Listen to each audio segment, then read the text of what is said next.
And a New Rochelle elderly couple says the state's eviction moratorium is not protecting them. It has trapped them in their own home. News 12's Nadia Galindo explains. This New Rochelle home is the nest egg of Assunta and Aldo Leone. And hopefully they stop. But the elderly couple says it's time for a new chapter. We basically belong in the nursery home. A long list of health issues. He's in bad shape, and so am I. Are the signal to sell. And we don't have money to maintain this house. We cannot pay the bill.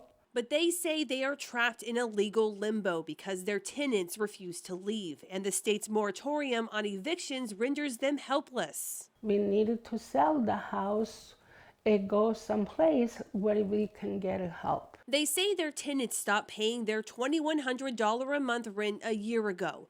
We spoke with Addison Klutchko, who tells us he and his mother applied for help through the state's Emergency Rental Assistance Program, or ERAP. I already looked up the qualifications. We will get approved for it. But the Leones want to sell as soon as possible, which is why their attorney advised them not to use the program because it prevents landlords from evicting tenants for a year after receiving funding. Instead, they are hoping the state's eviction moratorium isn't extended past January 15th so they can pursue legal action. That's my big fear, because we was waiting before. And they extend. Addison says he and his mother, who is battling cancer, feel trapped too.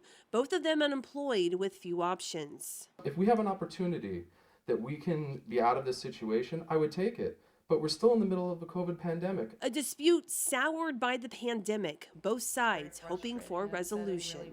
In New Rochelle, Nadia Galindo, News 12.